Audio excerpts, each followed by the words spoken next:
Hey, what's going on? It's Joey Myers from the Hitting Performance Lab, and this is a Josh Bell swing video analysis that we're going to be looking at a few things. This is the pre-blog post that I will be doing, and what we'll be talking about in this video is some size factors in his swing. We're going to look at some interesting metrics via fan graphs.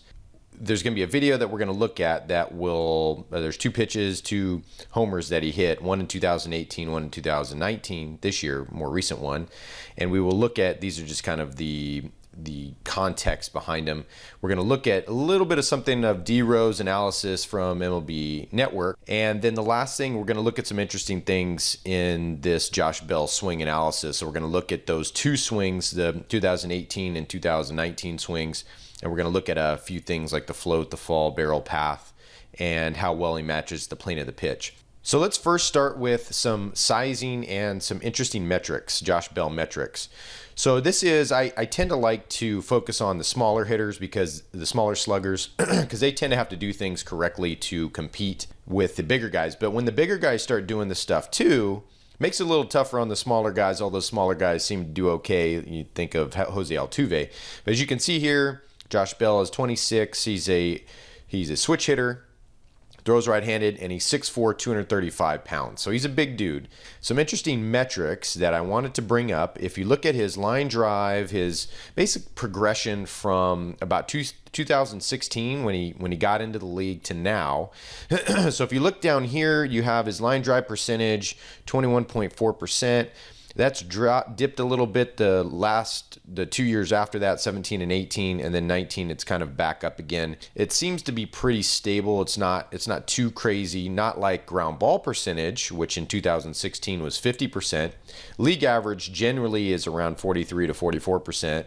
So he was definitely above average there. And here, these last couple years, now this number is going to go up probably a little bit. This is only halfway through the year. This is July, this video, July of 2019. So this number probably will go up just a little bit. But you can see it's been steadily dropping somewhat. I mean, you had 50 and then 51. It went up 1.1%, and then it started dropping 48.5 to 44% this year. So that's interesting to look at. You see the ground ball rate decreasing. Fly ball percentage, you saw in 2016 at 28.6, and the league average tends to be around, I think it's 37%, 34 to 37% or something like that. So he was below average here, and then you see it climbing a little bit to now this year 35.7%. But if you look at the home run to fly ball ratio, how many fly balls go for homers? So the first year in the league, it was really low, 9.4%. He was pounding the ball on the ground for sure. And then the next year, it really ballooned up to 19.1. It's interesting. And then the next year, it really drops, 9.2. And this could be because of plate appearances and things like that, which we can take a glance at. These numbers really going all over the place. And then in 2019, he's at 27.3%. Again, that's a big number. This is only really halfway through the season. So that number is going to come down quite a bit. But if we look at his plate appearances from 2016 to now, plate appearances, 2016, 152. So that was his first year in the league. He didn't get a lot of plate appearances there. He played only in 45 games. But you can see years after that, 159 games, 148 games. And he's got 93 games so far this year. So he's been pretty much full-time from 2017 on. So those numbers that we just talked about, the high fluctuations of the fly ball to home run ratio, and then the ground ball rate really dropping, and then the fly ball rate kind of picking up some steam going up. So just some interesting metrics right there. Okay, I wanted you to take a look at this, just a little teeny clip of this Mark DeRosa DeRo analysis of Josh Bell's swing. And you can go on YouTube, and DeRo breaks down what changes have helped Bell. Most of the video, he was kind of talking about this widening of his stance, and this is 2018 on the left, and this is 2019 on the right. And again, we'll go into this in our own analysis on this video. But interesting to kind of see what DeRo, or not what DeRo says, but more of what we're seeing him do, Josh Bell do. And again, this pitch maybe on the left, he could be a little bit out in front, but he's a little bit taller and could explain maybe why the home run to fly ball ratio dropped a little bit, which just make sure that we're going on. So we got 18. So his 9.2% And again, that was a full season. He played pretty much a full season, not 162 games, but 130, 140 games. So it really, really dropped home run fly ball ratio last year. One of the reasons in a swing why a home run to fly ball ratio would really drop like that, or a player would hit more ground balls than fly balls, is because they're finishing the way when they swing, they get to impact that they're taller in their swing versus having more of an angle back, up and back, slight angle up and back. So let's take a look at this little video here. So look at here on the left, you can see this body. Again, he could be out in front, but it doesn't, I don't think so, because you can see the blur of the ball right here. You can see the blur of the ball. He's almost looks like he's a little late. Maybe he was out in front, maybe he got fooled, I don't know, but he's a little bit late, and you can see his more upright torso. Again, this is 2018. Now this is one swing snapshot, right? So this isn't every swing. Maybe every swing wasn't like this. Maybe this was the only swing that was like this in 2008, but I doubt it. There was probably more swings like this to understand that 9.2% of home run, fly ball to home run ratio. I'm willing to bet with 80 to 90% certainty we saw more swings like this in 2018. And if we look at 2019, which DeRo is going to get to, he's basically taller on that. You can see the difference in his angle, this slight upward, this up and back angle up over the catcher. Much better angle right here to create what we call a ramp with our body. I tell my hitters, if somebody was trying to jump over a tree that was directly behind you and they had to use your body as a ramp, how would you do it? And you would be able to, the motorcycle would be able to do it better. You would build a better ramp over here on the right as an example. So that was just an interesting look on this video. I looked through the video just try and see if there are any other nuggets in there. This was probably the best nugget as to explain the 9.2% home run to fly ball ratio in 2018 as a significant drop from his other years. All right, so let's look at the swing analysis of Josh Bell's swing. And in these videos, basically the context of these two pitches, the one on the left is the 2018, kind of like DeRo's analysis. 2018, hits it to right center field. It's a homer. Hit this on May 31st, 2018. It was an 83-mile-an-hour breaking ball or slider, something that was breaking, and it was down and away, located down and away. This is going to become important when we start to look at the barrel path. And the second pitch, this versus the 2019, this is July 3rd. This is a homer that he hit to left center fielder Oppo. He was actually late on this one. Kind of interesting. He kind of inside out at this one. But it was on a 96-mile-an-hour fastball, middle up. So let's take a look at the video. Just to give you a little bit of a difference here in the swing. So again, this is 2018. This was the 83-mile-an-hour breaker that was low and away. And then this one over here on the right was the 96-mile-an-hour fastball, middle up. Look at the difference in where he's at too. So this could be, DeRo was talking about how spread out his feet were. And that's not to say that that's not effective. I don't teach my hitters to be real spread out, finding kind of a happy medium. But you can see a definite difference here on the left where he's really spread out, which could be causing a balance issue and maybe why he couldn't get back, versus now he's more upright. Think Cody Bellinger. And again, Josh Bell is a switch hitter. I just wanted to compare apples to apples. The pitches aren't apples to apples, but I chose these pitches for a reason, the locations and where they hit the ball, where he hit the ball, for a reason, because we're going to look at barrel path. So it's not really apples to apples comparison, but you can see that, if we compared his left-handed swing to his right-handed swing, they'd probably be two different swings. So you can see the difference in his setup here. So let's take a look at the chest view.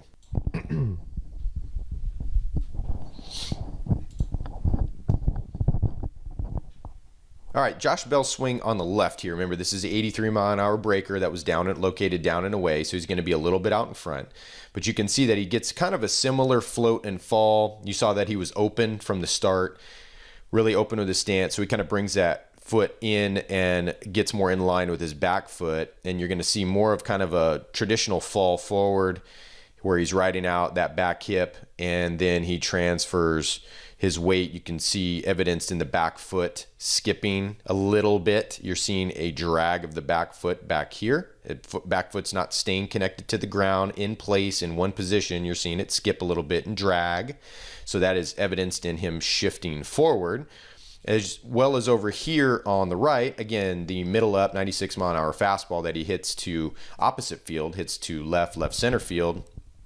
You're going to see similar kind of things, but again, he started from more of a narrow stance, more of a standing with like a Cody Bellinger with feet a little closer together. And you're seeing that similar kind of float and fall. Looks like a little bit more effortless of a fall, almost similar to like a Robinson Cano type of thing. Now Cano isn't that narrow, but you can see it, that very, very comfortable, very non-rushed float, and then he just kind of falls forward and catches his body with his front side. So you can see there's not really much pushing going on with the back foot. I know some coaches think that hitters like Mickey Mantle and stuff really push with the back foot to create some momentum, and you don't need to do that. You can just do your own test for yourself and just stand there with your feet underneath your shoulders, lift up your left foot and lean to your left, and you don't have to, and don't push off with your right foot, and you'll fall down and look just like Josh Bell does in this swing. So that's the float and the fall. Very effortless, using forward momentum. You can see even more so. Maybe he doesn't do that on other pitches as much, but you can see much more of a skip with his back foot here, a drag, right? You can see a skip. His back foot starts here and then ends up about almost 4 to 5 inches from where it started. Big guys can get away with that much of a skip. I don't like that much per se. We still want to make sure we build distance between the feet because that helps us to get on this line here. But as you can see on this swing, we were talking about it with the DeRo analysis, that Josh Bell on this swing, same year, 2018, unless he's changed something. Again, he's out in front, but he's still out in front. He is up and down, but it looks like he's fighting the up and down. It looks like he is trying to get this angle, trying to maintain that angle up and back. So there might have been a change mid-swing in 2018 for him, but I'm seeing him trying to fight that. It's tough. He was out in front, 83 down and away. Really, if you think about the Perry Husband effective velocity tunnels, 83 is actually 77 miles an hour. So if he's sitting hard and he's adjusting to this, he did a pretty dang good job, bang up job on that. But you can see that he's not really over his line like you saw more straight up and down in the DeRo. Over here he does a little bit better job, although he's a little bit late on this. Obviously middle up fastball 96, so that 96 according to Perry Husband's EV tunnels, middle up is probably 96 looks around 100 to him, and the fact he hits this out the other way is pretty cool. All right, so now I want to take a look at the barrel path on these two different types of swings and the reason why we took a home run on an 83 mile an hour breaker down and away over here on the left in 2018 and a 96 mile an hour middle up fastball. And the difference is, and what these little things are here, these targets, I didn't do a good job of making them all even, but imagine these are catcher's gloves, right? The circle represents where the catcher's glove's at. If I did this perfect, they'd all be in line. Okay, you can see the catcher's glove back here. So this is in line, this is middle of the plate, in line, belly button, catcher's glove, we call this. I know I didn't circle the right area there, but you'll just have to kind of imagine belly button, in line. We got in line with the back foot, catcher's glove, and you got the real catcher's glove, in line with the real catcher's glove. Same over here, did a little bit of better job over here doing this. So you can see that over here on the left, as he goes and is swinging to catch this pitch that's farther away from him, farther away from his eyes. Look at the blur of the barrel. See the light casting on the barrel as he's casting out. What tends to happen is you can see it easier for him to lock out on this turn. Usually middle away and middle down, it's easier for hitters to stay locked out with this front elbow or barred out to be able to get to the pitch. The challenge is inside, middle in or middle up, and we can do it. You have to keep this catcher's glove, hitting different catcher's glove example in mind. But what you're seeing is him be longer with his barrel into the zone. It's starting earlier in the zone, like a lot of people will say out there. And this is okay, middle away and middle down. This is not okay, middle in or middle up. They're not effective this way. These are what elite hitters do. If you look for it, this is what they do. So middle away, middle down. Their barrel tends to start in the zone earlier, somewhere around the back foot catcher's glove and the real catcher's glove. Middle away or middle down. When we're looking middle up here, so middle up, middle in, you're going to see a tighter barrel path. So typically what happens, and he's late on this, so he's actually a little deeper than he should be with this barrel. He's hitting his back foot catcher's glove. But what tends to happen with elite swingers, middle in, middle up, their barrel tends to enter the zone between these two catcher's glove, the belly button and the back foot. So again, evidence that he's late on this ball. he's getting into the zone. He's starting his barrel in the zone a little too early, or a little too early in line with his back foot, where it should have been more in line with his belly button, and he would have hit this instead of to left field or left center. He would have hit this to probably dead center, if not right center field, if he would have entered the zone a little bit later to make contact a little bit more out in front. But what's interesting is really cool here that you see him hitting the ball with a tighter turn when the ball's middle in, middle up, which this one in this case was middle up, versus middle away or middle down.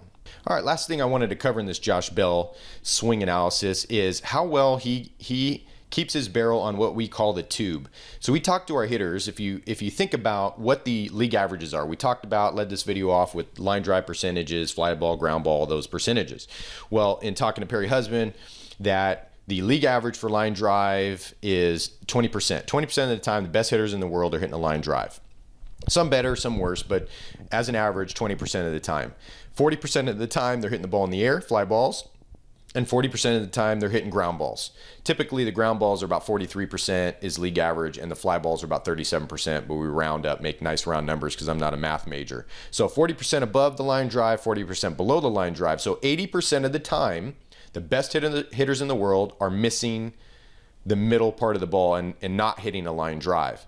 So what we tell our hitters, because I taught the hit the top back third of the cage, I did that for about a year, and then that season got really frustrated as well as my hitters with them hitting too many fly balls. Because if you take that same 20 versus 80%, then what's going to happen is the misses are going to be more of a fly ball if you're trying to hit the top back third part of the cage all the time. So what we do is we shoot for that 20%. We shoot for the tube. So imagine the pitch coming in a tube. So here's the tube. The line represents the tube, and we want default operating system, hitting operating system is to match the tube with our barrel. Look at what Josh Bell is doing here on this pitch. Now maybe he doesn't do this on all pitches, and this again is a fastball that was 96 middle up, that you see him matching the tube and keeping his barrel on the tube. Now this is obviously a quality miss. He's going away and hitting a homer to right or to left field, left center field, but he's doing a good job of getting his barrel on the tube. This is the secret to high averages, low strikeout ratios. It is not taking a barrel path on every single pitch like this. That is not the secret, or even like this. That is not the secret, because as you can see, the middle line represents the ball coming in. If we're uppercutting every time, trying to hit the top back third part of the cage, we're creating more of an uppercut swing. An uppercut swing is not good. It's just as bad as a down swing that's intersecting the line at one point.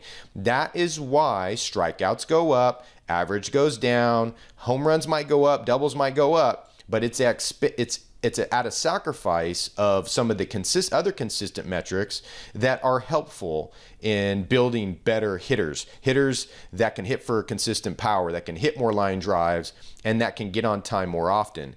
A better plan or better decision for our hitters is to work on trying to match the tube, with the understanding that 80% of the time they're not going to hit it back through the tube. It's adjusting above and below to get back to the tube all the time. So I hope you like this Josh Bell swing video. Make sure that we're swinging smarter by moving better. And before I let you go, the Hitting Performance Lab wants to know, did you know that reducing ground balls and swing and miss strikeouts has less to do with hand path and more to do with knee action? Have you ever heard, finish taller? To drive the ball, you have to uppercut. Well, we created a free video revealing the results of a scientific study that showed a reduction in ground balls of 27% and an increase in productive balls in the air of 24% over 200 swings without messing with hand path. Click here now to get the video while it's still free.